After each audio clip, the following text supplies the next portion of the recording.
sin lugar a duda, el tema, ¿no es cierto?, de la arquitectura bioclimática per se,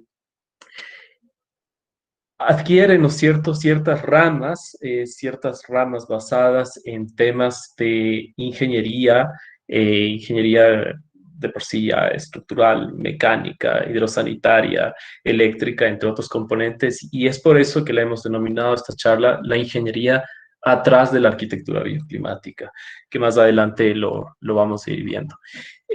Sin nada más, quería comentarles que yo soy cofundador de la empresa ArcBio, en la cual justamente desde el año 2016 venimos llevando estos procesos aquí en el país, en donde hemos trabajado de la mano de varios proyectos importantes del Ecuador, proyectos a distinta escala, en la cual se enfoca la empresa de Arbio, ¿no es cierto?, en temas de consultoría, en diseño bioclimático, en diseño arquitectónico, en procesos de construcción y muy fuertemente también en el proceso de la academia y de la investigación, tanto en el ámbito, para la redundancia, académico y profesional, ¿no? Porque hay dos ramas que de una u otra manera se funden hacia este proceso.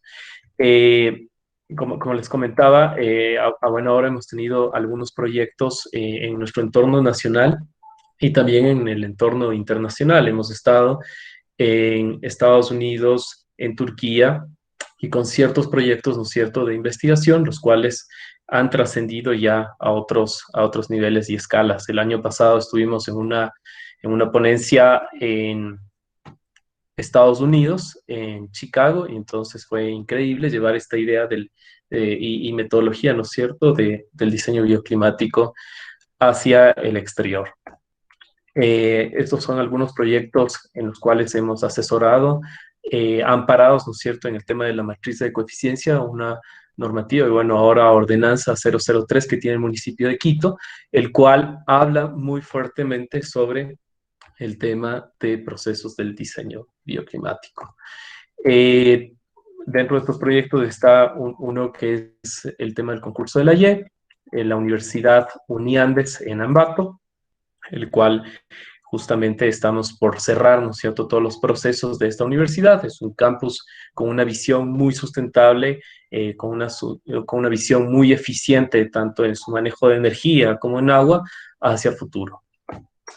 Bien, ¿qué es esto del diseño bioclimático? Yo diría ahí, digamos, haciendo un poquito énfasis a lo que bien conversé preliminarmente, y esto no es una idea la cual está de moda, eso es importante entenderlo, no es algo que viene de moda, sino yo diría más bien que es una necesidad que está muy atrás, ¿no es cierto?, ya hacia algunos años atrás, 30, 40 años, que viene ya incorporándose en varios estudios internacionales, en varias oficinas que los llevan a cabo, ¿no es cierto?, alrededor del mundo. Eh, con mi socio, que también es cofundador de Arbio, Santiago Morales, justo los dos estudiamos en su momento en Inglaterra, y cada una de estas maestrías, las cuales estudiamos, ya llevaban más de 20 años dándoselas en el medio, ¿no es cierto? Y claro, atrás de esto existe mucha innovación. Muchas de estas personas, ¿no es cierto?, que han estudiado estos tipos de maestrías, han estado envueltos en estas oficinas de gran auge, digamos, mundial, como Foster and Partners, ARUP, etcétera, y otras empresas internacionales, las cuales ya no únicamente se enfocan en el proceso de arquitectura y de diseño, sino en la comprobación matemática y científica de los procesos de atrás, ¿no es cierto?, que llevan la arquitectura. Y es justamente que en esa comprobación matemática y científica, y de por sí, obviamente, a través de la física, justo se enlaza directamente con la ingeniería.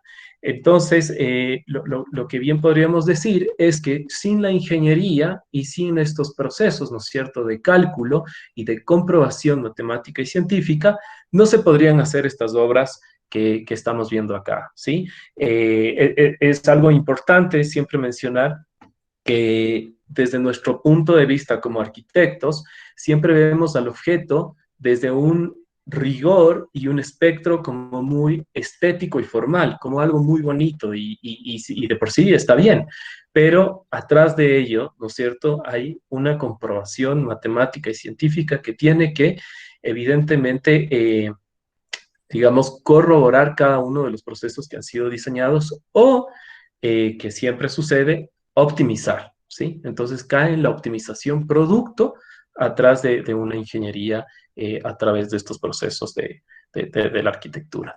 Hay otro estudio que se llama Kopf-Himmelblau del arquitecto Wolf Briggs, en donde justamente el nombre Kopf-Himmelblau en que justo la traducción sería cooperativa para un mundo más celeste. La visión de este arquitecto, ¿no es cierto?, es que su arquitectura de una u otra manera se funda, ¿no es cierto?, y establezca, ¿no es cierto?, una optimización con el entorno inmediato, con el clima, hacia su edificación, para así de una u otra manera, utilizando el clima, ¿no es cierto?, utilizando su entorno, pueda minimizar las cargas, por ejemplo, de consumo mecánico, ¿sí? Consumo eléctrico, producto de la iluminación, por ejemplo, y así un sinnúmero de situaciones que podrían bien ser llevadas a cabo. Por otro lado está Jean Nouvel, en donde para este proceso, ¿no es cierto?, de este edificio, se tuvo que realizar de una u otra manera varias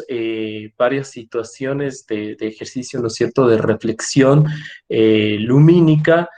Por otro lado, también hubo un estudio muy fuerte de cuáles son, ¿no es cierto?, los índices de reflectividad de los materiales, que justo ahí se enlaza con la ingeniería. Sin estos componentes, ¿no es cierto?, sin esta explicación de la física de los materiales, no se podría dar estos procesos arquitectónicos. Stefano Boeri, ¿no es cierto?, temas de transferencia de calor, temas de humedad, ¿no es cierto?, temas del confort térmico dentro de la edificación, temas de evaporación y un sinnúmero de situaciones que van más allá de una arquitectura convencional como lo conocemos. Pig, ¿no es cierto?, con uno de sus proyectos en China, que evidentemente busca, ¿no es cierto?, eh, proponer una serie de montañas, etcétera, en su entorno y evidentemente que estos sistemas también permitan ayudar, ¿no es cierto?, y brindar, digamos, un tema de confort térmico adecuado hacia el usuario dentro de los espacios.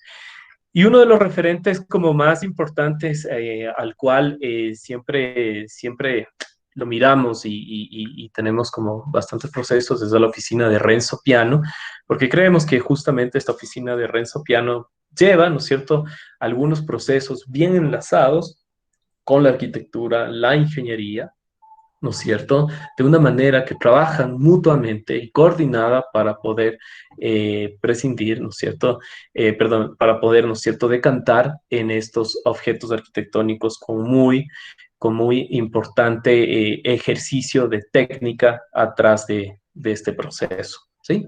Entonces, nada más estaba con esta introducción preliminar mostrando qué es esto de la arquitectura bioclimática, qué es esto, ¿no es cierto?, de los proyectos que se llevan a cabo y si es que de una u otra manera hay referentes alrededor del mundo. Claro que sí, y ya son de algunos años que vienen atrás. Para ello, ¿no es cierto?, voy a decantar acá un poco y a sentarnos y pisar en nuestro entorno ecuatoriano y más aún en el entorno quiteño, ¿no es cierto?, que bien conocemos todos, en donde existe un tema fundamental y por qué en nuestro entorno es importante el tema de la arquitectura bioclimática.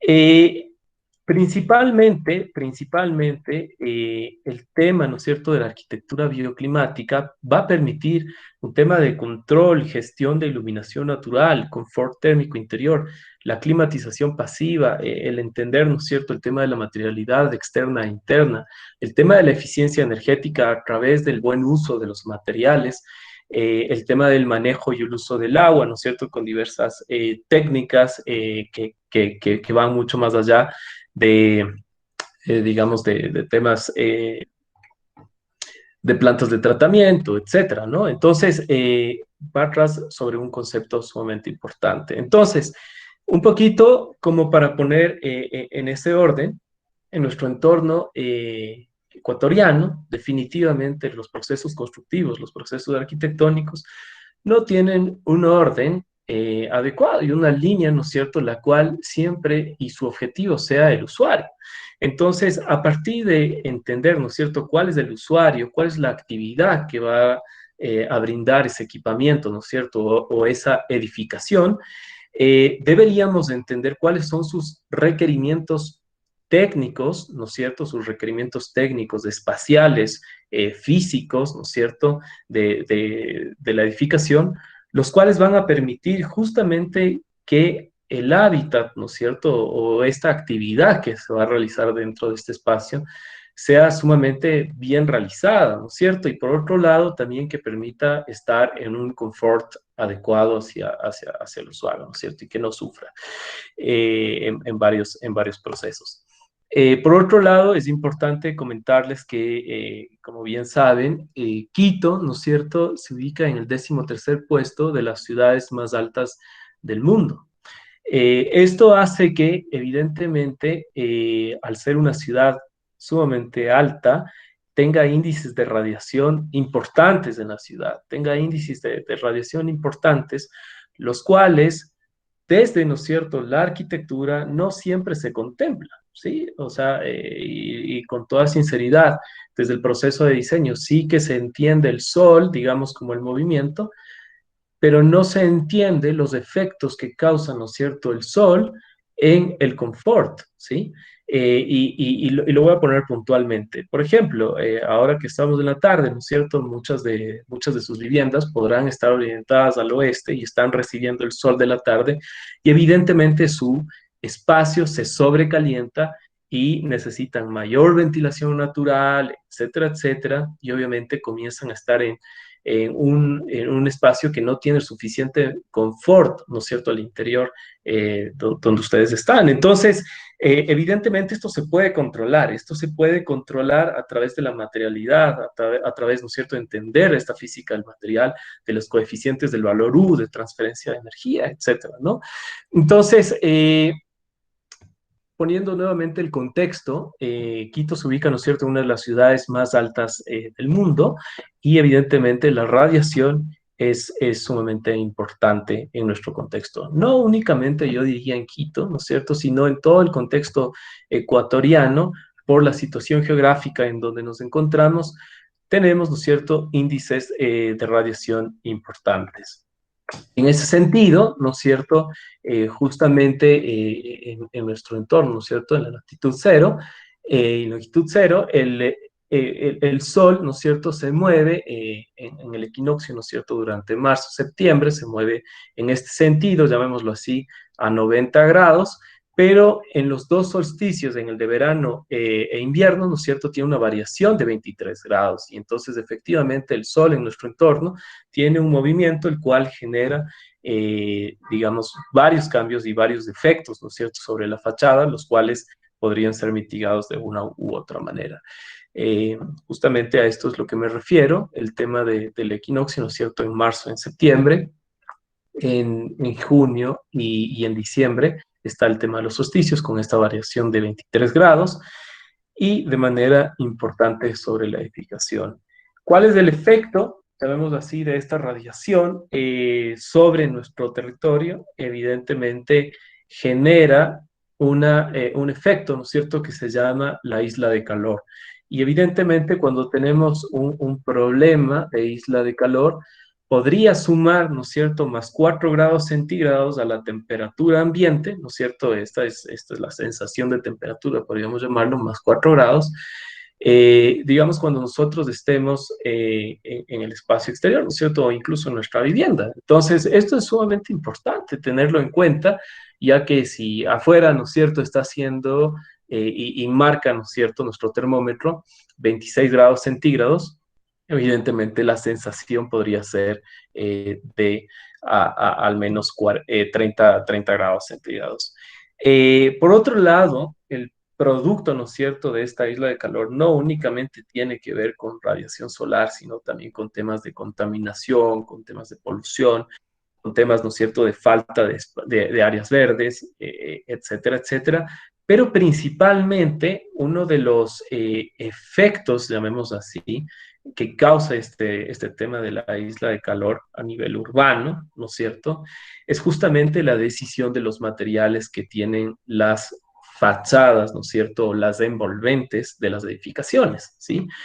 A mayor reflectividad del material, evidentemente los rayos, ¿no es cierto?, del sol van a quedarse, ¿no es cierto?, en el espacio público. En el espacio público tenemos nosotros el pavimento, ¿no es cierto?, que tiene tiene un alto índice de absortancia, ¿no es cierto? Entonces, evidentemente, todos estos rayos reflejados producto del material, ¿no es cierto?, en las fachadas verticales, generan una absortancia en el material y evidentemente se va a sentir más excesivo, ¿no es cierto?, este calor. Entonces, bien, por un lado tenemos radiación, por otro lado tenemos isla de calor, y hacia acá, ¿no es cierto?, viene el tema de los comportamientos físicos que tiene la materialidad dentro del espacio público, ¿no? Justamente hace poco les estuve conversando de que en nuestra ciudad y en las edificaciones en general hace falta, ¿no es cierto?, de áreas verdes, y por ende este tema de falta de áreas verdes genera que tengas absortancia, ¿no es cierto?, producto del material, reflectancia, etcétera. Pero si tuviéramos, ¿no es cierto?, más áreas verdes, podríamos llamarlo así, materiales de una u otra manera eh, naturales, podría generar, ¿no es cierto?, un efecto autorregulador, ¿no?, un efecto casi estable, el cual minimice, evidentemente, esta isla de calor. Bien, por otro lado, dentro de estas bases conceptuales también es importante entender el tema del movimiento del viento, ¿sí? El tema de la dirección, el tema, ¿no es cierto?, de justamente la frecuencia, ¿no es cierto?, del viento que viene sobre las direcciones. El viento, recuerden, no es constante y no podemos afirmar que viene en sentido noroeste, noreste, etcétera, ¿no es cierto?, a una velocidad X y a una distancia X, sino obviamente este análisis de las rosas de los vientos nos va a permitir entender cuál es el movimiento, ¿no es cierto?, que va teniendo el viento en el entorno, pero esto nos permite entender cuál es, ¿no es cierto?, esta velocidad natural del viento, ¿no es cierto?, y cuál es el efecto y qué podemos hacer con esta cantidad, llamémoslo así, de viento positivo en la edificación, justamente para pensar en renovación del aire o en renovación natural del aire dentro del espacio. Más adelante van a ver algunas imágenes de ciertos procesos y cómo enlazamos justamente estos análisis, digamos, preliminares de rosa de los vientos ya con unos análisis un poco más técnicos. Eh, pero bueno, por otro lado, evidentemente es importante tener claro la situación climática del entorno en donde se está diseñando, ¿sí? Entonces es importante tener en cuenta temas de temperatura, humedad, ¿sí? Por otro lado, también precipitación, heliofanía, etcétera. Muchos datos técnicos que permiten precisar justamente estas estrategias dentro del diseño bioclimático a la edificación. Entendido un poco sobre los materiales, y aquí justamente el plan no es meternos en el tema de la física del material, sino holísticamente hablar sobre cuáles son estas condiciones de los materiales y qué es lo que nosotros trabajamos. Es justamente entender el tema por ejemplo, el tema de la masa térmica, ¿no es cierto? El tema de la resistencia térmica de los materiales, el tema de la transferencia de calor del material. Y aquí a priori, el afán de esto no es nosotros decir, bueno, este material es bueno, este material es malo, este material sirve o este material no sirve, etcétera. Más bien, justamente es el plan entender cuál es el material más óptimo. A priori, todos los materiales sirven. Todos los materiales sirven, todos los materiales son buenos, todos los materiales tienen una finalidad. Pero es importante realizar distintos tipos, ¿no es cierto?, técnicos o análisis, los cuales permitirán, obviamente, conllevar esa decisión final del material más óptimo y adecuado para la edificación. Bien, tema de inercia térmica, ¿no es cierto?, de los materiales, temas de ganancias térmicas internas al interior de los espacios, ¿no es cierto? Justamente para analizar el tema del confort térmico, el tema evidentemente de la ganancia térmica externa, y eso nos va a permitir, digamos, para entender justamente este tema de las ganancias térmicas externas, a priori no, deberíamos entender cuál es su situación, ¿no es cierto?, climática del entorno. Y eso va a ser fundamental, digamos, como dato preliminar. Por otro lado, también es importante realizar ciertos análisis de iluminación natural, ¿sí? Porque esto te va a permitir configurar la envolvente y por otro lado también llegar a entender, ¿no es cierto?, este proceso de la eficiencia, ¿no es cierto?, energética a través de la iluminación natural.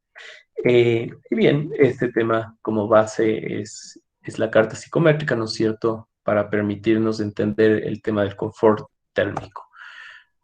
Nosotros en RBio hemos establecido un proceso de diseño, ¿sí? Una metodología, y esta metodología justamente la cual permite de una u otra manera al arquitecto y esta especie de ingeniería bioclimática, ¿no es cierto?, fundirse y obviamente establecer bajo esta metodología la aplicación en los edificios y en los proyectos arquitectónicos. Entonces, hemos establecido esta metodología que obviamente tiene algunos pasos, los cuales de una u otra manera permiten decantar en este asunto. Entonces, el primer paso justamente es entender, ¿no es cierto?, el terreno como tal, llamémoslo así, el sitio, en donde debemos, primeramente, antes de entrar a un diseño arquitectónico per se, debemos hacer los análisis preliminares, como son datos climáticos del lugar, temperatura y humedad, estudios de precipitación, manejo de escorrentía del sitio,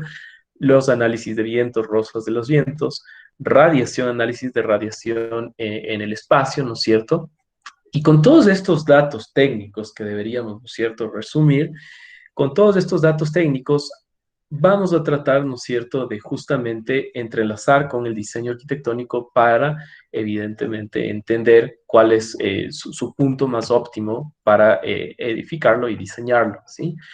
Luego, como segundo punto, ya justamente es en base a una volumetría preliminar del edificio en el sitio, ¿no es cierto?, realizar análisis de asoleamiento, radiación, iluminación, vientos, acústica, ¿no es cierto?, también análisis de vegetación, entre otros, pero justamente es de entender cómo se está comportando, ¿no es cierto?, esta volumetría base, producto del diseño, para que luego generemos esta optimización, ¿sí? Al momento de generar esta optimización del edificio, se debe volver a realizar, ¿no es cierto?, estos análisis de asoleamiento, el análisis de radiación, análisis de vientos, acústica, vegetación, ¿no es cierto?, y un análisis de manejo y agua en el edificio, para que justamente permita, obviamente, corroborar esa parte técnica, ¿no es cierto?, y los requerimientos técnicos previamente planteados. Justo ese proceso, ¿no es cierto?, del análisis de ventilación natural, lo realizamos por medio de un análisis en CFD, que normalmente se lo utiliza en ingeniería mecánica.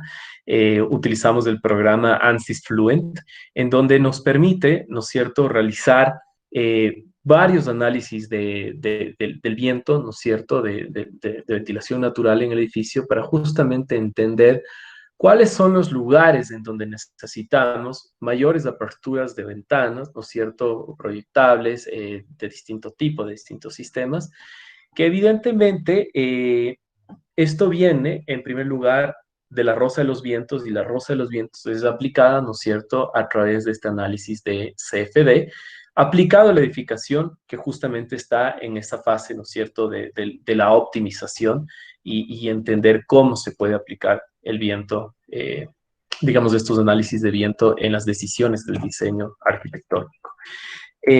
Por otro lado, ¿no es cierto?, ya teniendo todas estas optimizaciones, estos análisis previos, nos va a permitir establecer, ¿no es cierto?, estas estrategias medioambientales que bien pueden ser pasivas o activas, ¿no es cierto?, que evidentemente todo esto se reflejará nuevamente un tema de un análisis de materiales al interior y al exterior de la edificación, ¿sí? Y al final nos va a permitir realizar, ¿no es cierto?, ya una evaluación definitiva de comprobación de estas estrategias medioambientales y justamente lo que hablábamos, esta especie de comprobación matemática científica, ¿no es cierto?, para corroborar si es que estos materiales, ¿no es cierto?, se aplican y si estas estrategias están funcionando adecuadamente en el espacio, ¿sí? Y ahí es donde tendríamos esta evaluación, ¿no es cierto?, final con una volumetría definitiva del espacio. Bien, estos son los softwares que nosotros aplicamos y recomendamos para el medio ecuatoriano, en donde hemos utilizado, ¿no es cierto?, el Green Building Studio de Autodesk, el Insight 360, Energy Plus, ANSYS Fluent, ¿sí? Y bueno, y por otro lado también hay otros plugins, ¿no es cierto? Vamos de Fira, Design Builder, ISD, ¿no es cierto? Y finalmente el Flow Design. Sí, pero justamente estos programas son los que nos van a permitir de una u otra manera corroborar, ¿sí? Corroborar la aplicación y que estén funcionando adecuadamente estas estrategias y que no únicamente queden como en esa teoría eh, preliminar, preliminar por parte del diseñador arquitectónico, ¿sí? Algo importante que aquí cabe mencionar justamente para, digamos, utilizar estos programas como el Energy Plus, que justamente es para entender temas de confort térmico, el tema de ANSYS Fluent, etcétera, necesitas entender, ¿no es cierto?, procesos de ingeniería importantes atrás de estos programas, en donde debes tener, ¿no es cierto?, claro, procesos de termodinámica, por ejemplo, justo para el tema del confort térmico, para análisis de vientos en CFD, etcétera, ¿no? Entonces comienzas justamente a fusionar una arquitectura tradicional con una arquitectura técnica y con una parte sumamente, yo diría, técnica por parte de la ingeniería, en donde justo se entrelazan estos procesos. Bien, creo que preliminarmente hemos hablado como mucho de la teoría y ahora un poco de la práctica y qué es lo que nosotros hemos hecho, ¿no es cierto? Bueno, aquí un ejemplo con un concurso que hemos aplicado en la Fast Housing Awards. Es un concurso internacional eh, que justo esto lo presentamos en el 2017 y obviamente estos ya son algunos estudios más urbanos, más arquitectónicos que normalmente se los realiza. Y justo uno de los problemas principales que el lugar de análisis justo arrojaba como la problemática era el tema de el alto consumo energético por parte, ¿no es cierto?, de los sistemas mecánicos. El entorno en donde se está viendo en este momento es en Santo Domingo de los Áchilas.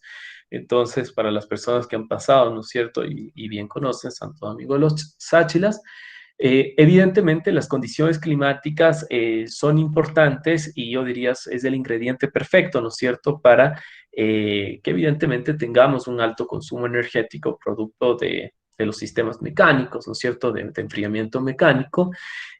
Por otro lado, también la mala decisión de toma de materiales hace que el espacio se sobrecaliente, ¿no es cierto?, o en algunas condiciones también sea un espacio sumamente frío y obviamente genera un tema tóxico. Entonces, bien, entendiendo como todos estas condicionantes, estas problemáticas, se tomaron ciertas decisiones, ¿no es cierto?, a través del programa arquitectónico, se tomaron decisiones a través de la materialidad exterior, ¿no es cierto?, de la envolvente, sobre la materialidad también interior de la edificación, sobre el tema de las cubiertas también, entre otros componentes que van más allá, como les mencionaba, de lo estético, sino aquí ya decanta justamente en estas decisiones de la materialidad, ¿no es cierto?, de entender cuál es la física de los materiales de manera importante.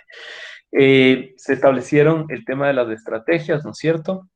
Las estrategias en la edificación, pasivas y activas. Justamente, esta fue una de las decisiones más interesantes. Espero que estén viendo mi cursor. pero justo acá, digamos, hemos tratado, ¿no es cierto?, de realizar una especie como de efecto chimenea, en donde hemos decidido, ¿no es cierto?, abrir este espacio y evidentemente el espacio consiguiente, ¿no es cierto?, para generar una especie de túnel de viento y aquí a través de este sistema, ¿no es cierto?, de diseño, que justo digamos, es esta especie, ¿no es cierto?, como de chimenea, va a permitir esta extracción natural del viento, ¿sí? Va a permitir esta extracción natural del viento. Justo aquí se puede ver los esquemas de cómo eventualmente funcionaría. Y esto, digamos, por parte del diseño arquitectónico, todavía sigue siendo teórico, porque falta comprobar y falta verificar si es que lo que se ha propuesto, ¿no es cierto?, es coherente o no es coherente. Y es ahí en donde hemos dado ese paso, ¿no es cierto?, del preliminar del diseño arquitectónico, en donde establecimos todas estas estrategias pasivas, ¿no es cierto?, o activas también, y justo dimos ese salto a esa comprobación ya técnica y tratar, ¿no es cierto?, de verificar estas estrategias de enfriamiento pasivo, justo para reducir estas cargas mecánicas, ¿no es cierto? El tema de ciertas decisiones o estrategias de la envolvente para hacerle frente a la radiación solar, ¿no es cierto?, que tiene el sector, el tema de decisiones de materialidad justamente para tratar de mitigar el tema de humedad, etcétera, ¿no? Y bueno, y por aquí también hubo en este proyecto algo de innovación en la materialidad. Un amigo estuvo realizando como bastante investigación con el tema del hormigón y justo él planteaba como un tema de investigación, ¿no es cierto?, que justo se plantee, ¿no es cierto?, un hormigón poroso, ya que como ustedes saben, en ese entorno de Santo Domingo de los Áchilas, la vegetación crece por donde sea, ¿no es cierto? Y a pesar de que uno trate de controlar la vegetación, siempre busca la manera de crecer y entonces decíamos, ¿por qué no? ¿No es cierto? Con un hormigón, con este material como más, digamos, que se utiliza en la zona, lo volvemos flexible, lo volvemos, ¿no es cierto?, adaptable al entorno, y es ahí en donde se había planteado que justo el material del envolvente y el material común para sistemas de edificación ahí se pueda, ¿no es cierto?, fundir con la vegetación y pueda formar parte. Entonces, un sinnúmero de innovaciones que a la final todos estos procesos permitieron reducir, ¿no es cierto?, esta demanda energética final de la edificación de 204 kilowatts, ¿no es cierto?, a 149.401 kilowatts hora, y digamos, el porcentaje final de eficiencia fue aproximadamente 31,84%. Esto es importante porque no únicamente está siendo consciente con el medio ambiente, sino en el manejo operativo de la edificación se vuelve algo mucho más importante, ¿sí? Se vuelve un ahorro en lo económico, se vuelve un ahorro en lo económico y se vuelve evidentemente una mejoría, ¿no es cierto?, en distintos aspectos. Eh, Bien, así es como eventualmente lo habíamos planificado que quede el proyecto. Ojalá que se pueda presentar esto a futuro, porque el plan también es un tema, ¿no es cierto?, de reutilización de las quebradas, entre otros componentes que va más allá. Bien, estos ya son edificios, ¿no es cierto?, que se han construido o que están en procesos de construcción aquí en la ciudad de Quito, ¿sí? Son consultorías, como les comentaba preliminarmente, que están amparadas bajo esta matriz, ¿no es cierto?, de coeficiencia, la ordenanza 003 que tiene el municipio, en donde puntualmente el diseño bioclimático cumple un rol importante en la búsqueda, ¿no es cierto?, de esta eficiencia y del confort hacia el usuario, en donde justo hicimos estos análisis preliminares en donde se tomaron decisiones, ¿no es cierto?, de la materialidad exterior y final del edificio. Y claro, justo estos análisis de asoleamiento, radiación, te van a permitir optimizar y entender cuáles son los materiales que deberían ir ubicados, ¿no es cierto?, y seleccionados en cada uno de los puntos de la fachada, porque a priori las cuatro fachadas no deberían ser igual. ya que como habíamos mencionado preliminarmente, justo con este movimiento del viento, del viento, por un lado, sí, y el movimiento del sol que tenemos, ¿no es cierto?, durante todo el año, definitivamente el movimiento del sol genera, ¿no es cierto?, este rol importante en que cada una de las fachadas no debería ser igual, ¿sí? Ya que tenemos distintos aspectos, distintas situaciones urbanas. Entonces, la materialidad en principio debería ser diferente y las decisiones y estrategias también diferentes.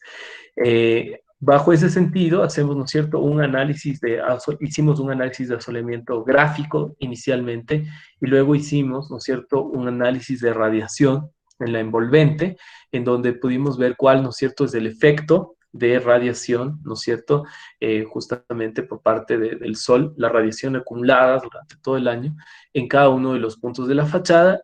Y obviamente ya este análisis de radiación también nos da unas ciertas nociones de cuál podría ser el efecto, ¿no es cierto?, del confort térmico al interior del espacio, ¿sí?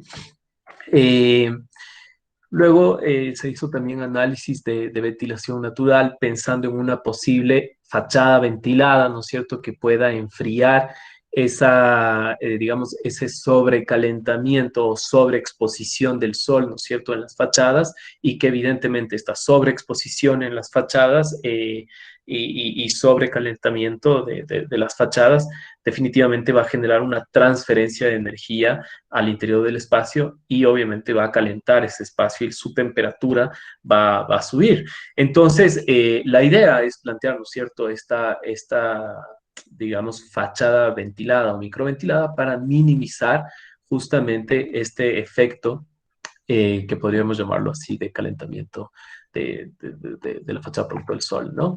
Luego también ciertos temas de inercia térmica que ganen, ¿no es cierto?, energía y que de una u otra manera calienten, ¿no es cierto?, ese espacio. Pues como ven, justo aquí estas zonas del edificio, justo estos balcones, por ejemplo, ¿no es cierto?, no tienen la suficiente incidencia del sol y por ende deberíamos tener en cambio ahí materiales que ganen importancia. Entonces es importante hacer este análisis, ¿no es cierto?, minucioso de cada uno de los espacios del edificio para justamente proponer ciertas estrategias.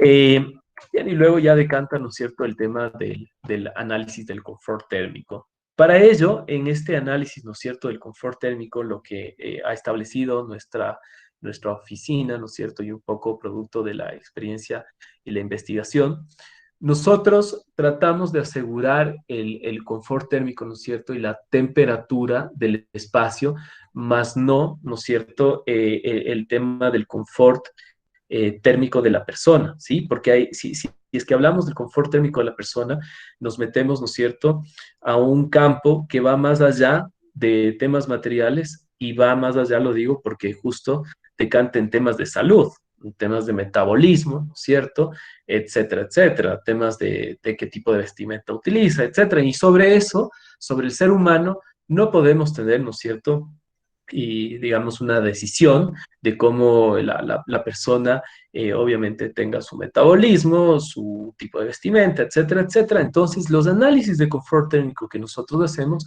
se basan, ¿no es cierto?, en controlar o establecer, ¿no es cierto?, un rango de temperatura que necesitan cada uno de los espacios, ¿sí?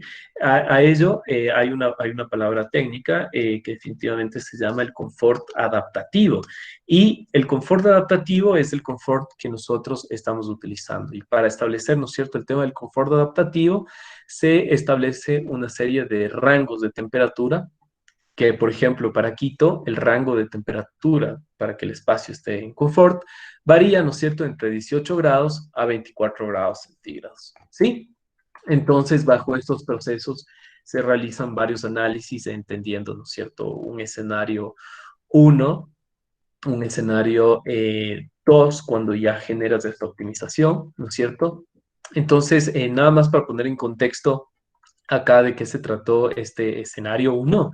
Este escenario uno justamente trata del análisis, ¿no es cierto?, del mismo edificio, pero con los materiales tradicionales. Es decir, por ejemplo, el tipo de vidrio de 4 milímetros o 6 milímetros, ¿no es cierto? Un vidrio monolítico, por ejemplo, y acá justo ya llegamos a este tema de la optimización de fachadas, porque evidentemente no está en confort el espacio, ¿no es cierto? No está en el rango de temperatura establecido.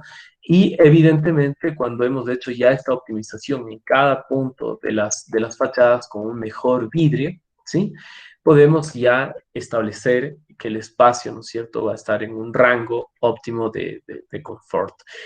Para ello, obviamente, el confort no únicamente se establece por el tema del material, sino también por el movimiento del aire, ¿sí?, por las distintas aperturas que tendrá el espacio entre otros componentes. Entonces, es importante mencionar algo que justo estos análisis que hemos hecho, ¿no es cierto?, bajo estas decisiones de entender un mejor material en el edificio, hace que nosotros eventualmente tengamos una variación de entre 1 grado a 5 grados centígrados. Hayamos, ¿no es cierto?, reducido en ciertos espacios hasta 5 grados centígrados, ¿no es cierto?, que podría haberse sobrecalentado el espacio solo con una buena decisión del material, ¿sí?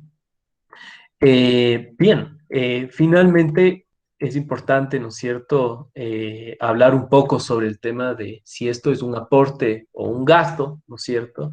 Y justo, nuevamente tomando el tema de la matriz de coeficiencia, porque siempre habla de agua, energía, ¿no es cierto?, aportes ambientales, tecnológicos. Justo este tema del diseño bioclimático, el impacto del diseño bioclimático sobre toda esta matriz de aproximadamente el 68%, ¿sí? El 68% de los distintos procesos que se establecen en esta matriz. Y por otro lado, ¿no es cierto?, cuando uno genera, ¿no es cierto?, estos distintos aplicaciones y utiliza bien esta matriz, ¿no es cierto?, con un adecuado diseño bioclimático, evidentemente puede generar una optimización mucho más adecuada en la edificación. Esto es, digamos, el proceso, ¿no es cierto?, de un diseño arquitectónico típico que en toda la ciudad y en las ciudades, ¿no es cierto?, y en Latinoamérica en general también se lo puede ver, en donde hay, ¿no es cierto?, temas de cubiertas desprotegidas, vidrios con alta transmisión, ¿no es cierto?, térmica, mamposterías simples con altos coeficientes, ¿no es cierto?, de transferencia de energía también, y evidentemente bastantes espacios, ¿no es cierto?, con posibles problemas de humedad, condensación, etcétera, que pueden ser mitigados, digamos, por una buena decisión y optimización del edificio, ¿no? Hay espacios, ¿no es cierto?, que tienen sobreexposición lumínica, problemas térmicos, temas de ganancia o pérdida, ¿no es cierto?, de energía nuevamente. Y por otro lado hay un tema, ¿no es cierto?, de mayor peso en la estructura debido a uso de materiales convencionales, ¿sí? Eh, por otro lado, ¿no es cierto?, justo aquí pusimos un comentario como que la arquitectura siempre está basada en la estética y no considera la ingeniería en la edificación, ¿no? Y cuando nos referimos a la ingeniería en la edificación, es justamente estos procesos que es la realidad, ¿no es cierto?, de los materiales, es la realidad de la física, del movimiento del aire, ¿no es cierto? Es la realidad, ¿no es cierto?, de justamente el entorno en donde está situada cualquier tipo de objeto arquitectónico que puede generar un efecto hacia el usuario, ¿no es cierto?, y hacia el hábitat.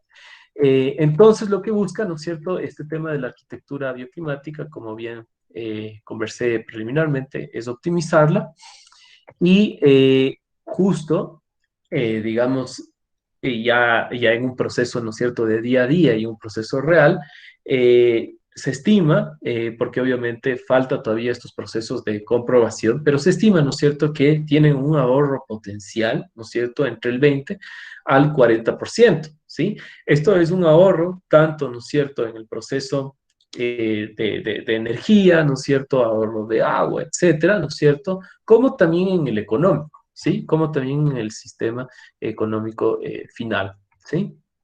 Ahora, en proyectos a menor escala, también se lo puede hacer, definitivamente se lo puede hacer y se puede incorporar. A priori yo diría que se establece esto, ¿no es cierto?, del diseño bioclimático en cualquier tipo de escala, ¿no es cierto?, y a cualquier tipo de nivel. Entonces no hay ningún problema. Y en estos tipos, ¿no es cierto?, de menor escala, evidentemente el ahorro es un poco menor, pero definitivamente sigue siendo ahorro. El ahorro estará aproximadamente, ¿no es cierto?, entre un 15% al 35%. Nuevamente, en el tema, ¿no es cierto?, de la eficiencia energética, en la eficiencia del agua, como también en el tema económico. ¿Sí? Creo que justamente luego de esta intervención que yo he mencionado y que en este momento ya he acabado, voy a dar paso a preguntas que me imagino que las habrán. Entonces, con todo gusto, quedo atento.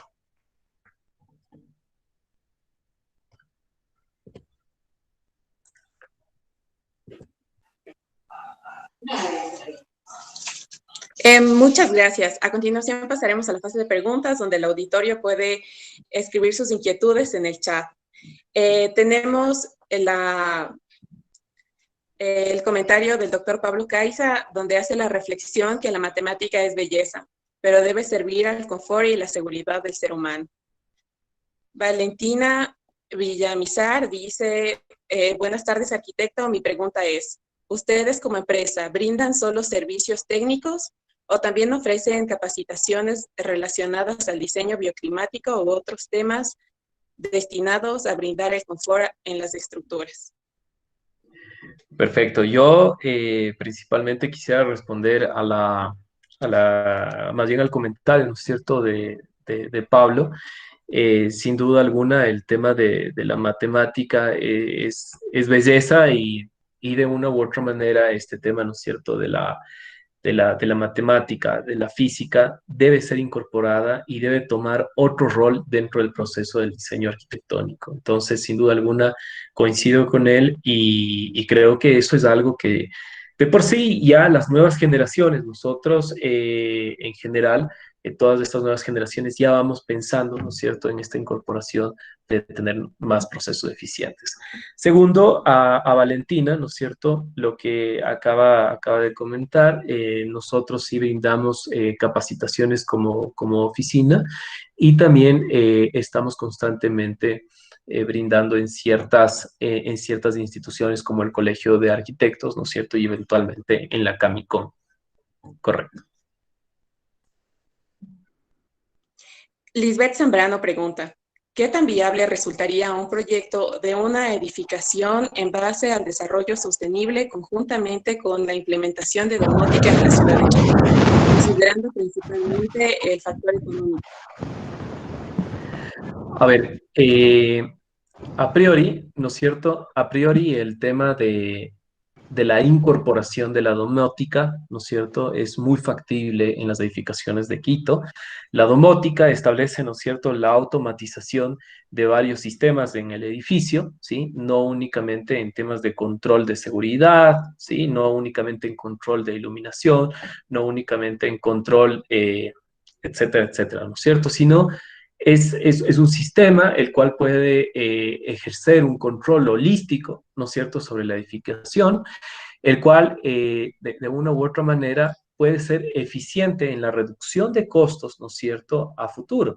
Es decir, justo la incorporación de estos sistemas de domótico puede que sea un poco caro, llamémoslo así, un poco costoso en el inicio, pero justo como van a servir a un sistema de automatización en el edificio, en el tiempo, ¿no es cierto?, se podría ver ya un beneficio económico y evidentemente ese tema costo-beneficio se vería equilibrado en el tiempo. ¿Sí? Actualmente las nuevas edificaciones que se construyen en Quito, ¿no es cierto? Y me refiero a edificios inmobiliarios, ya los edificios inmobiliarios están incorporando el uso de la domótica en sus edificaciones, ¿sí? Porque esto genera un ahorro operativo nuevamente al usuario.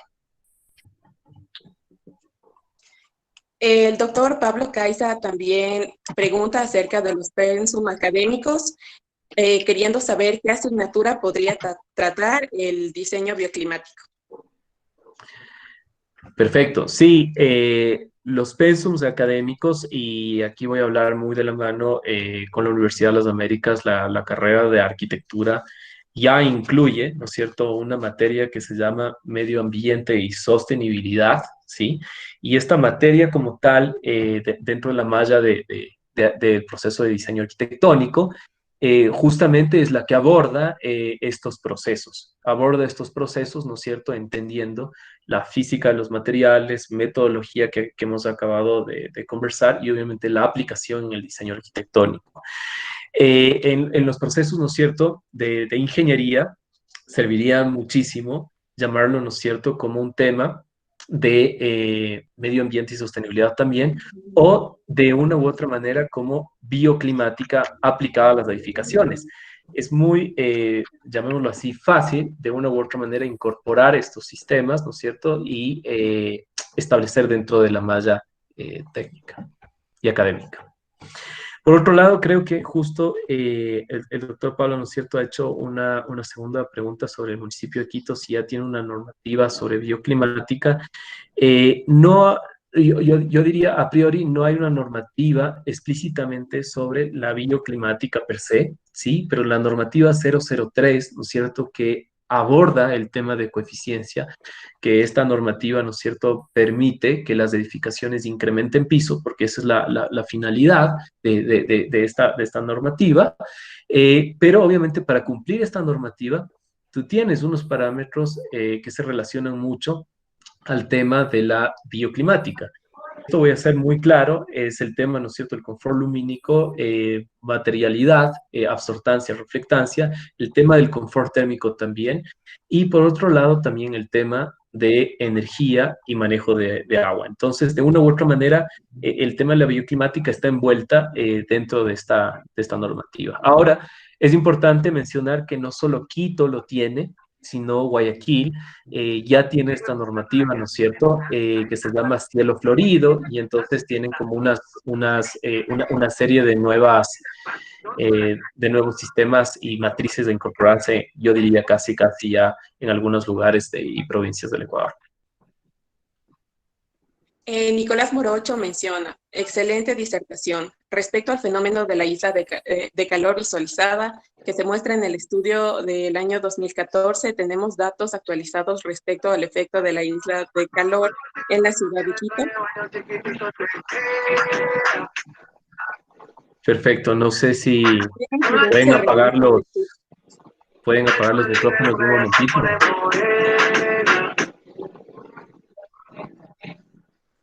Perfecto, creo que ahora sí ya estamos. A ver, eventualmente deberíamos, ¿no es cierto?, tener ya unos datos más actualizados. El ente competente sobre estos datos más actualizados es el IGE, ¿sí?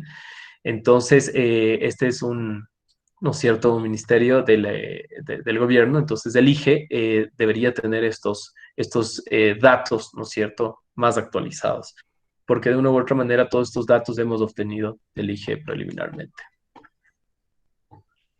Además, Francisco Ruiz dice, buenas tardes, si hablamos de edificaciones de pequeña escala, como casas de 2 pisos, ¿cuál es el aspecto que se debería tomar en cuenta primero? Bien, a priori yo diría, ¿no es cierto?, la materialidad como la envolvente en general, ¿sí? Me refiero a la mampostería y a la cubierta, ¿sí? ¿Por qué razón el tema de la mampostería? Porque de una u otra manera, eh, siendo muy francos, el tema, ¿no es cierto?, del bloque no funciona de igual manera que el ladrillo en temas de transferencia, ¿no es cierto?, de energía. Entonces, de una u otra manera, bueno, solo he puesto en contexto solo dos materiales como bloque y ladrillo, pero tenemos, ¿no es cierto?, steel framing, tenemos otros tipos de materiales, los cuales tienen un mejor performance, ¿no es cierto?, un mejor rendimiento dentro de la edificación.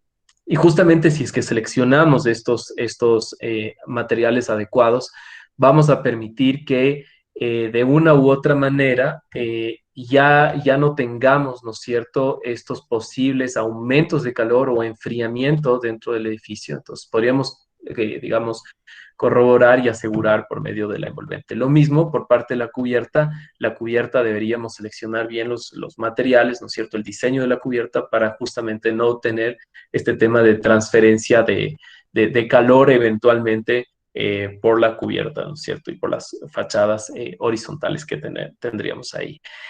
Finalmente, digamos, como segundo paso que deberíamos evaluar sería el tema del vidrio. Sí, el tema del vidrio va a ser uno de los componentes importantes. Recordemos que el vidrio es justo una de las materiales que de una u otra manera transfieren, ¿no es cierto?, bastante energía. Entonces, si es que le seleccionamos ese tipo de material, podría ser sumamente adecuado. Bien. Lisbeth Zambrano pregunta su opinión a largo plazo, por ejemplo, de la vida útil de la estructura. ¿En qué porcentaje se ahorraría tanto energéticamente como económicamente? Bien, en temas estructurales y un poquito quisiera entender, ¿no es cierto? Ahí el link. No, yo no soy, digamos, como justamente el especialista, llamémoslo así, justo en estructuras, de una u otra manera, pero lo que sí puedo decir es que justo nuestra decisión, ¿no es cierto?, del sistema estructural que vayamos a incorporar en la edificación tendrá que ver, ¿no es cierto?, con un aspecto de la huella de carbono, ¿sí? O la huella o el impacto de carbono que ésta tendrá, ¿sí? No es lo mismo, ¿no es cierto?, generar una estructura con madera que generar una estructura con metal, con sistema metálico, ¿no es cierto?, o una estructura con sistema de hormigón. Cada una de estas tiene un impacto sobre la huella de carbono. Y este impacto de la huella de carbono tendrá que ver con temas de movilidad, con temas de energía embebida para la producción de este material, etcétera, etcétera, ¿no? Entonces ahí es donde se refleja el tema de la vida útil, ¿no es cierto? Y obviamente de la conexión de si es que este material va a ser óptimo en el tiempo. Correcto. Por cuestión de tiempo, solo haremos una pregunta más, que es Perfecto. de Eric Ubando. Considerando el clima de Quito, ¿han tenido un proyecto donde ha sido necesario implementar equipos HVAC? Sí, definitivamente. Y yo diría ahí a priori, todo dependerá de la tipología del proyecto, ¿sí? No únicamente tenemos edificios de viviendas, ¿sí? Hay edificios de oficinas, hay edificios de hoteles, ¿no es cierto? Entre otros tipos de edificaciones más en donde se ha incorporado estos sistemas del HVAC, ¿no es cierto? Se ha colocado en edificaciones justamente como de servicio hotelero, en oficinas y también yo diría en las residenciales. Hemos incorporado, ¿no es cierto?, estos sistemas en algunos edificios residenciales en donde ya no es posible, ¿no es cierto?, tener un control producto de la envolvente o de cortasoles, etcétera, y evidentemente el promotor lo que ha hecho es colocar unos sistemas de enfriamiento, ¿no es cierto?, mecánico o calentamiento mecánico en la edificación para justamente, digamos, equilibrar este tema del confort dentro del espacio. Para ser preciso, justo en algunos edificios de la González Suárez tienen estos sistemas, ya que, como ustedes bien saben, en algunos momentos del día, estos edificios reciben una cantidad importante de radiación solar, en donde el espacio, ¿no es cierto?, se sobrecalienta y tienen que recurrir al enfriamiento mecánico. Y lo mismo en la noche. En la noche, estos espacios, ¿no es cierto?, generan un enfriamiento alto producto de la nubosidad, ¿no es cierto?, etcétera, etcétera. Entonces, las temperaturas bajan y necesitan, obviamente, calentar el espacio, ¿sí? Entonces, sí hay edificios y sí hay en algunas zonas de Quito la necesidad de incorporar estos equipos. Por otro lado, nada más para complementar esto, y algo muy, muy importante que cabe poner sobre la mesa, es que nosotros no únicamente lo deberíamos ver Quito como el tema del hipercentro, ¿sí? Digamos como la situación climática del hipercentro, como el Quicentro, como el CCI, ¿no es cierto? Como toda esta zona. Sino también Quito tienes bastantes tipos de climas y microclimas, ¿sí? Entonces, en el sur de Quito, por ejemplo, ¿no es cierto? Tienes más precipitación, por poner el ejemplo. ¿no es cierto? Y en el norte de Quito, tipo por Pomasqui, ¿no es cierto? San Antonio, no tienes casi mucha precipitación y tienes unos índices de radiación más altos, etcétera, etcétera. Entonces, a priori es importante entender nuevamente su situación climática para justo luego incorporar estos sistemas. Bien, correcto. Muchas gracias. A continuación tenemos palabras del presidente de nuestro capítulo estudiantil. Arquitecto Mauro, eh, ¿cómo está? Ricardo, Bueno, por favor. en nombre de quienes conforman el capítulo Estillería ESPE, te quiero hacer nuestros sentimientos de agradecimiento por el tema compartido el día de hoy. Te comento que gran cantidad de las personas que estamos presentes ahora somos estudiantes y creo que este tema de alguna manera nos ayuda a ampliar nuestra visión, porque esta ya es una temática a tener ese tipo de problemáticas, de solicitaciones. Creo que nosotros debemos estar preparados para de alguna manera dar solución en la parte estructural, para que sean sostenibles, de alguna manera brindar esa seguridad tanto a los usuarios como a los equipos y todos estos aspectos que tú nos comentas. Una vez más, nuestro agradecimiento, Mauro, nos ponemos a tu disposición como aprovecho el espacio y oportunidad para comentarles al público que dentro de 15 días vamos a tener la ponencia a cargo del ingeniero Patricio Palacios. Él nos va a compartir el tema acerca del diseño no lineal de columnas de hormigón armado. Va a estar muy interesante, así que desde ya están cordialmente invitados. Gracias, Mauro. Perfecto, Te Ricardo, doy muchas gracias. paso a Correcto. Valerio. Perfecto. Nada más, súper rápido agradecerte por tus palabras y cordialmente también cuenten con nosotros para cualquier necesidad que ustedes la requieran. Correcto. Es increíble los retos a los Gracias, que nos Mauro. enfrentamos con el fin de este desarrollo sustentable. Agradecemos la presencia de todas las personas que se dieron tiempo para aprender un poquito más, en especial de nuestro ponente, y los esperamos en las nuevas y próximas conferencias. Perfecto. Ok, muchas gracias. Una buena tarde.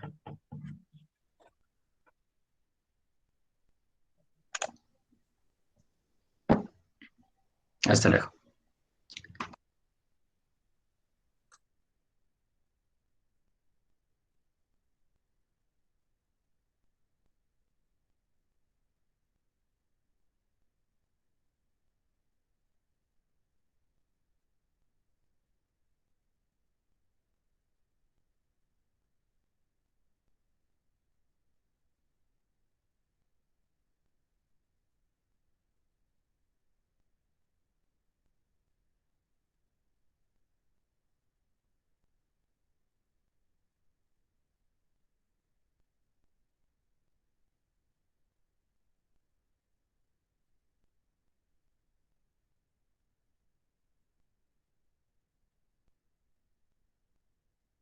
Oh, I've spent it time not doing fine, but I'm